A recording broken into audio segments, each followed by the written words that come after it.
ఎప్పుడు ఇంటరాక్ట్ అయితేనే ఉన్నాను. అసలు అధికారులు ఊహించలే వీళ్ళు సమ్మెకు పోతారని. బయటికి వెళ్లి ఫోన్లు మాట్లాడుకున్న తర్వాత సమ్మెకు వేరు, మీరు కాదంటే ఆ అధికార బృందం నలుగురితో మీరు అడగచ్చు. మాట్లాడి 4 గంటల పేషెంట్స్ హియరింగ్ చేసిన తర్వాత వాళ్ళు పూర్తిగా ఒక అన్ని అవగాహన కలిగించుకొని తప్పకుండా మేము గౌరవ ఉప ముఖ్యమంత్రి గారు రాష్ట్రంలో లేరు, మాట్లాడిన తర్వాత మీకు చెప్తామని చెప్పినారు. ఇక్కడ ఉండి 4 రోజుల నుంచి వారు చెన్నైలో ఉన్నారు. మాట్లాడతామని చెప్పిన తర్వాత కూడా బయటికి వెళ్లి మళ్లీ వచ్చి ఏం మాట చెప్పకుండానే మేము మాట్లాడుకున్నామని చెప్పి వెళ్లిపోయి వాళ్ళు సమ్మెకు సంబంధించిన 9 గంటల 5 నిమిషాలకు వాళ్ళు ప్రెస్ కు లీక్ చేయడం జరిగింది. కాబట్టి నేనేమంటా ఉన్నా, వాళ్ళకు సంబంధించి గుర్తింపు సంఘాలకు సంబంధించో లేదా కార్మిక సంఘాల మధ్యలో ఇంటర్నల్ ఆతృత ఉండొచ్చు. మేము మా సంఘానికి సంబంధించిన పేరు రావాలనే పేరు మీద ఆర్టీసీ సమ్మె ప్రయోగం పేరు మీద జరగవద్దు దయచేసి కోరుతా ఉన్నా. మరొక్కసారి ఏదైతే పనిభారం అంటా ఉన్నారో, ఏదైతే ఆర్టీసీ కార్మికులకు సంబంధించినటువంటి కొంత వేధింపు కింద అధికార యంత్రాంగం ద్వారా జరుగుతుందంటున్నారో అటువంటి అన్నింటినీ అవసరమైతే డిపో వారీగా సమీక్ష చేసి అక్కడ స్థానిక శాసనసభ్యుడిని, జిల్లా కలెక్టర్ను, ఎస్పీని కూర్చోబెట్టి అటువంటి పని ఒత్తిడి ఉంటే దాన్ని పరిష్కారం చేయడానికి మేము సిద్దమో. మళ్లీ చెప్తా ఉన్నాం, ఉద్యోగులను ఏదో వేధించాలనే ఆలోచన మాకు లేనే లేదు. వాళ్ళ సంక్షేమం కొరకు ముందు నుంచి చూడాలని మంత్రి అయినప్పుడు చెప్తున్నా. మేము కూడా కింది స్థాయి నుంచి వచ్చినాం.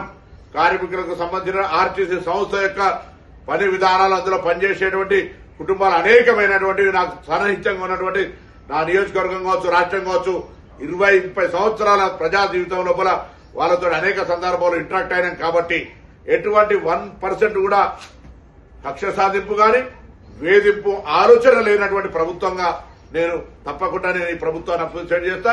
నా ముఖ్యమంత్రి గారు గాని ఉప ముఖ్యమంత్రి గారు గాని లేదు. ఇందులో స్పష్టంగా మాకు కనిపించేది ఒకటే, మొన్న జగిత్యాల్లో గౌరవ మాజీ ముఖ్యమంత్రి గారు మాట్లాడినటువంటి ఆలోచన మేరకు ఆ పార్టీ నాయకత్వం, హరీష్ రావు గారు మాజీ అధ్యక్షుడిగా ఇటువంటి ఒక వ్యవహారాన్ని కుట్ర ద్వారా ఆర్టీసీ వైఫల్యాన్ని చేపట్టే ప్రయత్నం జరుగుతుంది అనేటువంటి మాట ఇలా వాళ్ళ నాయకత్వానికి అనుబంధంగా ఉన్న వ్యక్తుల మాట ఒకటే కనిపిస్తుంది. ఇది దురదృష్టకరం.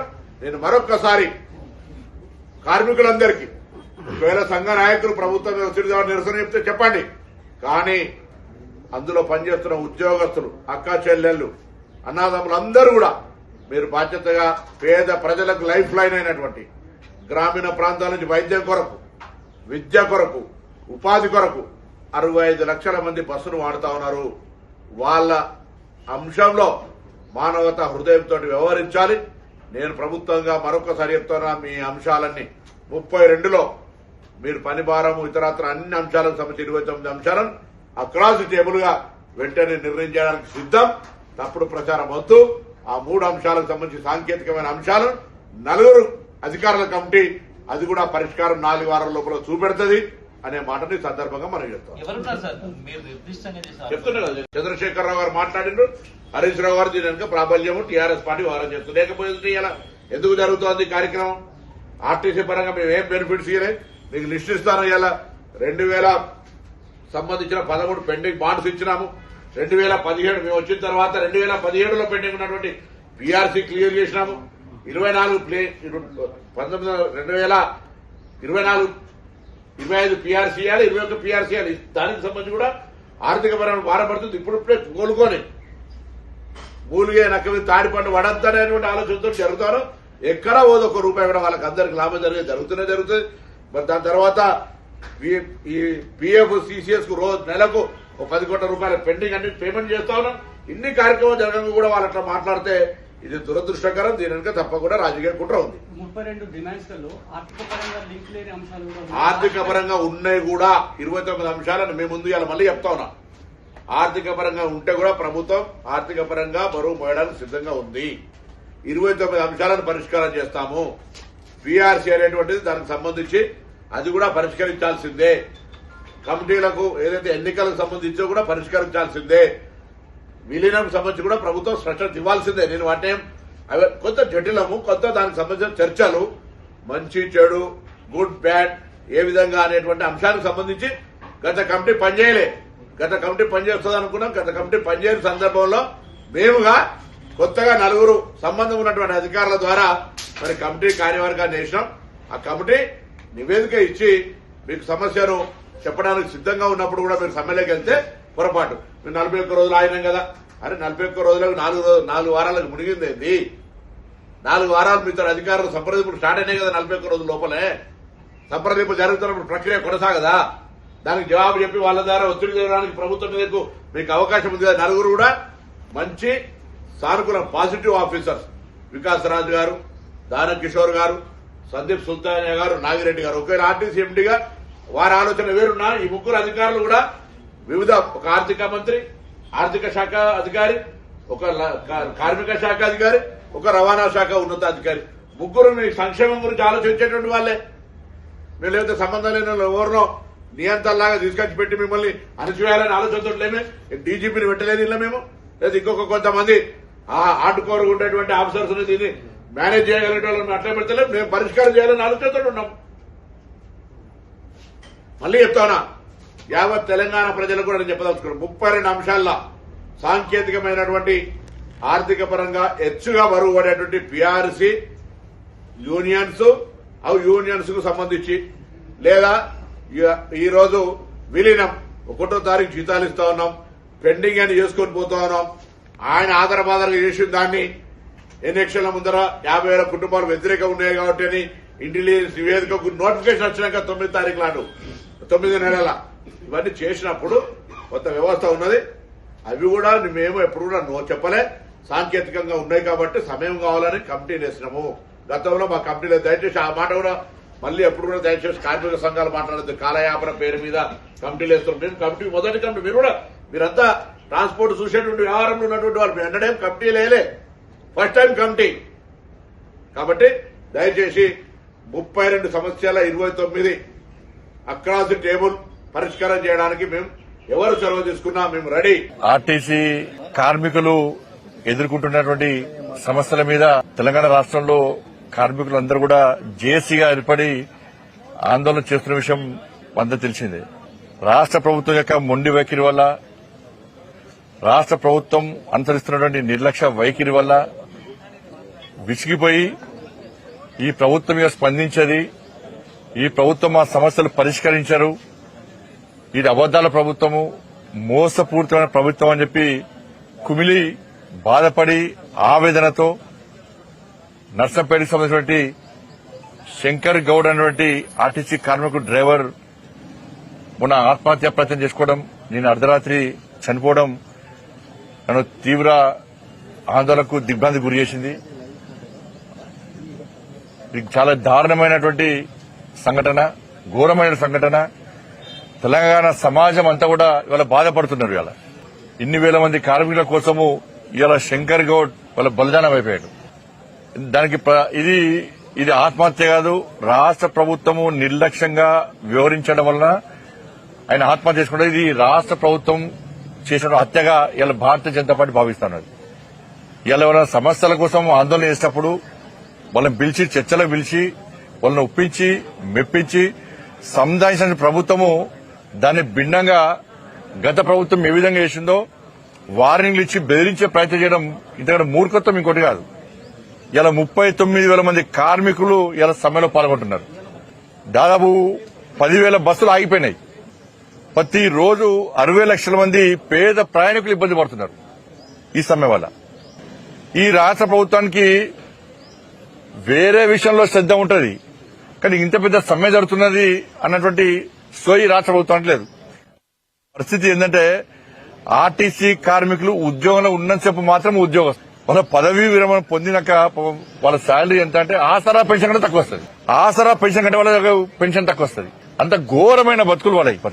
ఆ డ్యూటీ చేసేటప్పుడు ఇంతవంతా నేను ఆర్టీసీ ఉద్యోగం చెప్పుకుంటారు తప్ప డ్యూటీ అయిపోయినాక వాళ్ళ బతుకులు చాలా ఘోరమైన పరిస్థితి వాళ్ళది. వాళ్ళకు బ్యాంకులు ఓన్లీ ఎవరు ఆర్టీసీ కార్మికులు అంటే వాళ్ళకి ఎవరు అప్పులు ఇయ్యరు. మందులకు వాటికి వీటికి కనీసం ట్రీట్మెంట్ కోసం వైద్యం చేసుకుందామంటే రూపాయి జేబులో చిల్లి గవ ఉండదు. పెన్షన్ వచ్చినాక అప్పులు తీర్చడానికి పైసలు పోతాయి. అంత దుర్భరమైనటువంటి జీవితం ఇవాళ ఆర్టీసీ కార్మికులు గడుపుతున్నారు. ఇవాళ గత ప్రభుత్వం ఇదే చేసింది. 52 రోజుల పాటు గత ప్రభుత్వ హయాంలో సమ్మె చేస్తే 15-20 మంది కార్మికులు బలిదానం అయిపోయారు బీఆర్ఎస్ పార్టీ హయాంలో. న్యాయబద్దమైన డిమాండ్లను, అరే తెలంగాణ రాష్ట్రం వచ్చింది, మన్నపాల మనకు వస్తుందని చెప్పి ఇవాళ సకల జన సమ్మెలో ఆర్టీసీ కార్మికులు చేసిన సమ్మె మామూలు సమ్మె కాదు. వాళ్ళు చేసిన సమ్మెతోనే తెలంగాణ ఉద్యమం ఉవ్వెత్తులు లేచింది. 52 రోజుల పాటు సమ్మె చేస్తే గతంలో ప్రభుత్వం ఎస్పా ప్రయోగించింది. సమ్మె చేస్తే ఆ రోజే డిస్మిస్ చేస్తామని చెప్పన్నారు. పోలీస్ కేసులు పెట్టింది. అనేక మంది అనారోగ్యంతో చనిపోయారు, ఆత్మహత్యలు చేసుకున్నారు. అయినా ప్రభుత్వం కనికరించలే బీఆర్ఎస్ పార్టీ ప్రభుత్వం. ఆ రోజు కరీంనగర్ లో భారతీయ జనతా పార్టీ బాబు ఆత్మహత్య తర్వాత భారతీయ జనతా పార్టీ చేసినటువంటి యుద్దము మీరందరూ చూశారు. కరీంనగర్ మీడియా మీరందరూ చూశారు. తెలంగాణ సంబంధించి చూపెట్టారు. జైలుకు పోయినా మేము ఆర్టీసీ కార్మికుల కోసం యుద్దం చేసి జైలుకు పోయినా నాతో పాటు మా కార్యకర్తలు నాకు జైలుకి వచ్చారు. ఆ రోజు అంత పెద్ద యుద్దం చేస్తాం మేము. దాంతోనే ప్రభుత్వం దిగొచ్చింది. ఆ రోజు ఆ ప్రభుత్వం బీఆర్ఎస్ పార్టీ ప్రభుత్వంలో ఇంతమంది బలిదానం అయిపోయామని చెప్పి ఇలా కాంగ్రెస్ పార్టీకి ఓటేస్తే వాళ్ళ మేనిఫెస్టోలో 28వ పేజీ ఇగో మేనిఫెస్టోలో ఇది కాంగ్రెస్ అభయహస్తం మేనిఫెస్టో వీళ్ళది. ఇందులో 28వ పేజీ జిల్లా ఆర్టీసీ కార్మికులను ప్రభుత్వంలో విలీన ప్రక్రియ పూర్తి చేసి 2 పీఆర్సీ బకాయిలు వెంటనే చెల్లిస్తాం. వచ్చే పీఆర్సీ పరిధిలోకి టీఎస్ఆర్ టీసీ కార్మికులకు చేస్తాం. వచ్చే పీఆర్సీ పరిధిలోకి టీఎస్ఆర్టీసీ కార్మికులకు చేస్తాం. రాష్ట్ర ప్రభుత్వ ఉద్యోగులతో సమానంగా అన్ని వసతులు సదుపాయాలను కల్పిస్తాం. ఆర్టీసీ బస్సులను అధునీకరించి విస్తరిస్తాం. అధునాతనమైన సౌకర్యాలతో కొత్త సర్వీసులను ప్రారంభిస్తాం. ఆర్టీసీ యూనియన్ పునరుద్ధరణకు అనుమతిస్తాం. ఇది కాంగ్రెస్ పార్టీ అభయహస్తం పేరుతోని చూపెట్టింది. వాళ్ళకి భగవద్గీత అన్నారు, ఇది బైబిల్ అన్నారు, ఇది ఖురాన్ అన్నారు. మరి ఏడవాని కుమార్ ఇవన్నీ ఇప్పుడు ఎన్ని రోజుల ప్రభుత్వం వచ్చినాక 100 రోజుల లోపల ఈ డిమాండ్లను నెరవేరుస్తామని చెప్పన్నారు. ఇలా 900 రోజుల మీ ప్రభుత్వం వచ్చి ఏమైంది? నువ్వు మేనిఫెస్టోలో ఏది పెట్టినావు గదే అడుగుతున్నారు వాళ్ళు. నువ్వు ఏం చేసినావు గదే అడుగుతున్నారు వాళ్ళు. నువ్వు చెప్తాన్న మాటనే అడుగుతున్నారు వాళ్ళు. నిన్ను నమ్మి ఓటేస్తే 100 రోజులు అమలు చేస్తాను. 900 రోజులే ఒక్క డిమాండ్ పరిష్కరిస్తలేవు. న్యాయబద్దమైన గొంతెమ్మ కోరికలు కొడతలేరు. న్యాయబద్ద డిమాండ్ అడితే కూడా నువ్వు మాట్లాడకుంటే ఇవాళ ఒక కార్మికుడు ఆత్మహత్య చనిపోయి ఇంకో కార్మికుడు నలుగురు ఆత్మహత్య ప్రయత్నం చేసుకున్నాడు.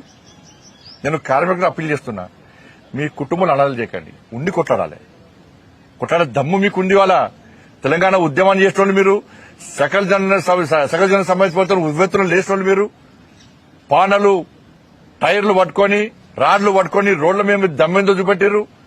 మొత్తం స్తంభింపజేసారు.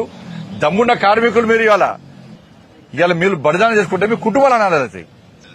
మిగతా కార్మికులు బాధపడతారు. మళ్ళీ సమ్మె చేయడానికి వెనక ముందేస్తారు. వాళ్ళ కుటుంబాలు ఆపే ప్రయత్నం చేస్తారు.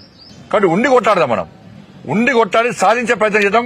ప్రభుత్వం మెడలు వంచుదాం. ఎట్టే చూద్దాం. మనం ఇంకా ధైర్యంగా యుద్దం చేయాలి తప్ప మనం చనిపోయే ప్రయత్నం ఆత్మహత్య చేసుకునే ప్రయత్నం చేస్తే ఇలా సమ్మెకు మద్దతు తెలపడానికి అందరూ ఇన్కమ్ చేస్తారు. మీ కుటుంబాలు అనాథలు కాదు. అందరూ మంచిగా ఉండాలి. మీకండగా భారతీయ జనతా పార్టీ ఉద్యోగులు చూస్తే ఏ విధంగా ఉంటుందో మీ అందరూ తెలుసు. కానీ ఏం చేద్దాం? మీకు అంతా ఉద్యమం చేసి మేము జైలుకు పోతే మీరు ఓటు పోయి కాంగ్రెస్ పార్టీ నమ్మి అభయహస్తంగా ఓటేస్తారు. మీ నెత్తి మీద చేయి అంతా హస్తం తీసుకొచ్చి పెట్టారు. అయిపోయి అది బస్ మాస్టర్ వస్తా లెక్క అయిపోయింది మీ పరిస్థితి. అప్పుడు మాకు ఓట్లు లేకపోతే వాళ్ళకి వేస్తే బస్ మాస్టర్ వస్తాము మీ నెత్తిలో మీకే పెట్టండి అయిపోయి రేవంత్ రెడ్డి తీసుకొచ్చి. ఓటు వేసే ముందు ఆలోచించాలండి. వాడిని నమ్మద్దన్న. కేంద్రంలో మోడీ ప్రభుత్వం ఉంది, ఇక్కడ మన ప్రభుత్వం ఏర్పడితే ఇవాళ ఈ సమస్యలు పరిష్కారం అయ్యేటి. ఇవాళ హిమాచల్లో ఈ రాష్ట్ర ముఖ్యమంత్రి అంటుండే నిన్న చర్చలు అంటే ఫస్ట్ ఏమో ఐఏఎస్తో కమిటీ అన్నాడు. నీకు నోటీస్ ఇచ్చినప్పుడు నువ్వు ఏం చేస్తావు? నువ్వు పిలిచి మాట్లాడవా? సారీ నోటీస్ ఇచ్చినప్పుడు ఏం చేస్తావు? నువ్వు పిలిచి మాట్లాడవా? అప్పుడు మాట్లాడు. సమ్మె సాధించాక ఇక చూడు సమ్మె చర్చలకు అంటారు. ఐఏఎస్ల కమిటీ అయిపోయింది, మంత్రుల కమిటీ అయిపోయింది, అన్ని అయిపోయినాయి. ఇక ఈ కమిటీల పెడుతుని కాలయాపన చేస్తారు. దాని కమిటీ ఎందుకు? నువ్వు మేనిఫెస్టోలో ఒక ఆలోచన ఉండే నువ్వు మేనిఫెస్టో పెట్టినావు కదా, అంశాలు పొందుపరిచినావు కదా, నీకు ఆలోచన ఉంది కదా, ఒక ప్లాన్ ఉంది కదా, మళ్ళీ కమిటీలు ఎందుకు నీకు ఇవ్వాలా? ఎంతమంది కార్మికులు తెలుసు, ఎంతమందికి ఏ విధంగా బెనిఫిట్స్ ఇవ్వాలో తెలుసు, ఎంత బడ్జెట్ కేటాయించాలో తెలిసినప్పుడు మళ్ళీ కమిటీలు ఎందుకు నీకు? ఈ ఒక్క రోజులో గొంతమ్మ కోరిన విషయం కాదు. అది చాలా రోజు వస్తున్నది. బీఆర్ఎస్ పార్టీ మోసం చేసినట్టు మిమ్మల్ని మోటేస్తే మీరు కూడా మన కమిటీలు పెడుతూ కాలయాపన చేస్తున్నారు. ఏం చర్చలు దేనికోసం చర్చలు చెప్పాలి నాకు? దీని అంటుడు ఎమ్మెల్యేల మంత్రుల సాల నుంచి 50% కట్ చేసుకుంటారట. ఎంత మాయాకులు చేస్తున్నారు ఆర్టీసీ కార్మికులు అంటే ఎంత వస్తుంది? 5 కోట్లు వస్తే రావు నాకు తెలిసి. నెలకు 1 కోటి కూడా రావు. దీంతో కార్మికులు ఏమో ఎక్కడ పుట్టాలు కూడా పనికిరావు. పుట్టాలు వండుకోవడానికి బట్టలు వండుకోవడానికి పనికిరావు అవి. దీనికి బ్రేకింగ్ టీవీ కూడా బ్రేకింగ్ ఇచ్చారు పాపం. మంత్రులు అట వాళ్ళ జీతం 50% శాలరీ ఇస్తారట. మీ జీతం ఎంత, మీ శాలరీ ఎంత?